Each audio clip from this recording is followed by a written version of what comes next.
So it's Kiss in the building today. Shawn Mendes. Hello. It's good, man. How you doing? I'm all good. Good. You enjoying the UK? I'm loving it here. Yeah, I've been here for a while now. Yeah. Wicked. So, like, have you been making the most of being in the UK? Because you're over 18 now. You can go out partying, Totally. clubbing. Has that been on your agenda? I've been in Europe for like 9 weeks now. So because I was obviously in the middle of the tour, and I've definitely been making the most of Europe. Yeah. Let's just say I've had to kind of relax a little in the UK to catch my breath. Oh, okay, wicked. Yeah. But the reason you're here, there's nothing holding me back. Yeah. What a tune. Thank you. Seriously, so good. Thank you so much. Talk me through the process of how this came about. It was like a one song thing. You know what I mean? Usually when you're doing writing trips or you're going to write, you write a ton of songs for an album.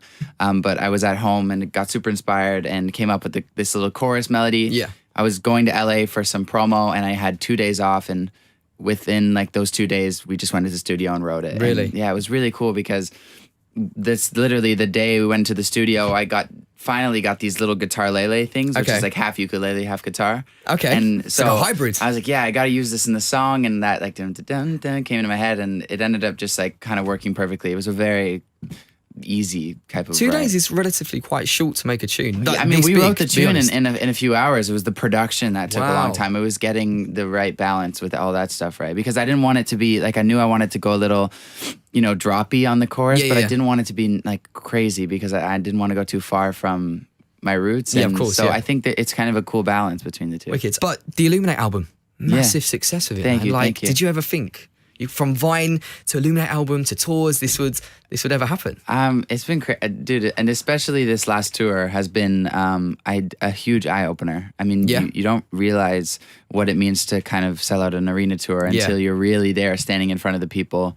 Even like doing 2 nights at the O2 was just very, very surreal. Have you got any like tour highlights so far?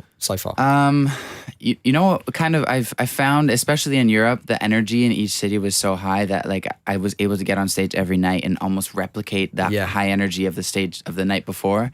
I remember obviously the O2 shows. If I could compare those shows to anything, I'd compare it to MSG in New York City. Yeah, wow. Especially the second night, it was Madison Square Garden. That's big, man. Yeah, well, I mean the O2 is bigger. But still, like, it's still one of them key like arenas. I got a Snapchat from Andrea, who's not here. Yeah, she was Snapchatting me. Bless her. She was singing, and it was literally there was no music, and all the crowd was singing. Like, you've got to get shivers every time you see and hear this. And right? we do this cool thing where I kind of go into the middle of the arena, and there's a stage comes up, and I play piano. And when I was in Dublin, the stage was really close to the crowd, and I was able to actually take my in-ears out and listen for the first time, and it was like the most goosebumps. They were like mountains. Is tour life fun though? Is it half exhausting, half fun? Like, how do you balance it out? Exactly. That's exactly what it is. Half exhausting, half fun. But as long as you get up every day and kind of just are ready for the show, the whole day is easy. Do you have any pre-show rituals? Like, do you like a burger or like a special drink? I never did before, but then we started about like 10 shows into the tour, me and my band and a bunch of people that, are working on tour with me. We go into the band room and we just like blast the music as loud as we can. Really? And we literally just start dancing and going nuts. Partying. Yeah, and then we come up with like a new chant something probably extremely inappropriate to get us laughing. Okay. Yeah. And we realized like the more we would pretend that we were playing at Madison Square Garden every single night, the better show we would have. Yeah. We literally had Charlie Puth in recently, like 20 minutes ago. Oh, really? He said you guys have got a studio bus on tour. We do, yeah. Like, how's this work? Like, so I mean, how big is this bus? No. Like a studio bus is like. I don't think what you expect is not like this, like especially nowadays, because Charlie has this awesome like setup he can bring around anywhere, and it's really just an extra bus that we're going to be able to write music on. Oh, okay. So it's quite boring. So Charlie kind of oversold it to me. I mean, I probably should have too, but it's all right. Camila Cabello came in the other day as well. She said she was going to your show. Everyone here right now. That's awesome. I know. It's been a busy week. London's popping. She said she went to your show on a Thursday night. Did you manage to catch up with her afterwards? I did, yeah. I saw her for a few minutes. She had to run out, but it was cool because, like I said, when I go into the middle of the arena, I can see all of the guests kind of like right behind the front of house. Yeah.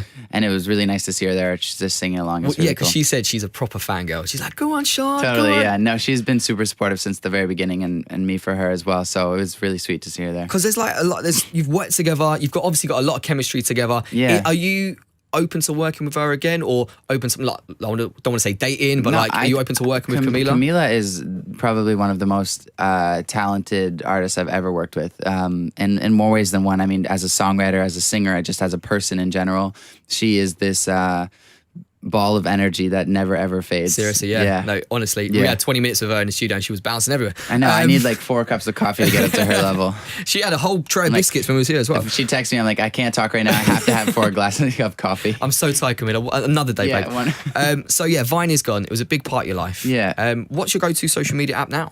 I've been really on Instagram lately, especially since, you know, the stories and everything. It's kind of everything packed into one. So Instagram stories or Snapchat stories, which one? I used to be like the person who was like, no, we're going to post a story on Instagram. I'm Snapchat for life. Like, you know. And then they got them filters in.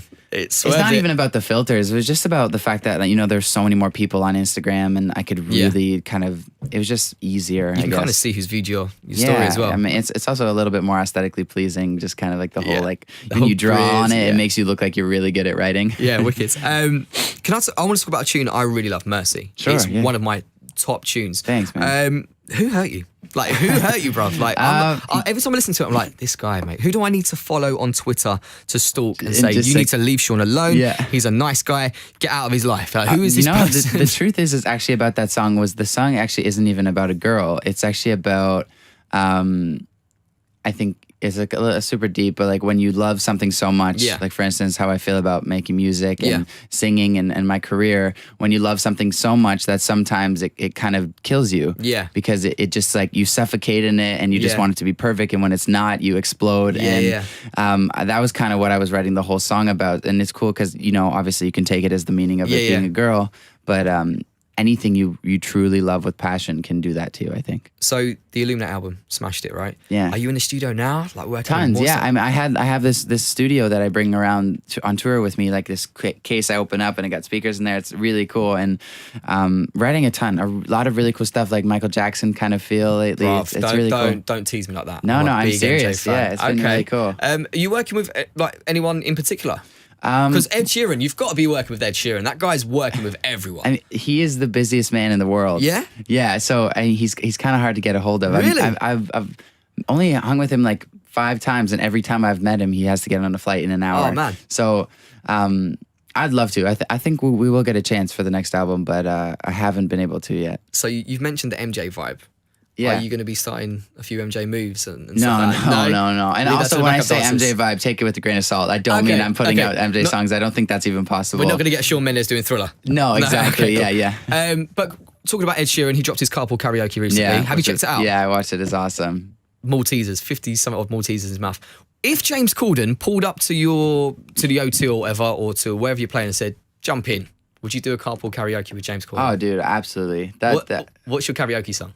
Doesn't have to be your song. It's just that tune that just gets you going. There's this song by a country singer named Hunter Hayes called "I Want Crazy." How's it go? You have to search it up. I can't really do it justice. I'm not a country singer, but I would love to do that. Obviously he hasn't asked me yet, so hopefully one day. James, wherever you are. Shawn Mendes. Get on it, mate. Do you have any like celebrity friends you go to the gym with? I went to the gym a few times with Charlie, and it was really cool because I had to, obviously when we first started, kind of push him. But he's got a trainer now, and he's actually, I don't know if you saw, but he looks a lot bigger in person. We spoke to him, and he says, you lift more than him, but he's getting there. That's a fact. It's never going to change. Charlie. That's a fact. That's a fact, Charlie, you weakling. But Sean, thank you so much for coming in today. Man, thank you so much. Shawn Mendes, everyone. Thank you.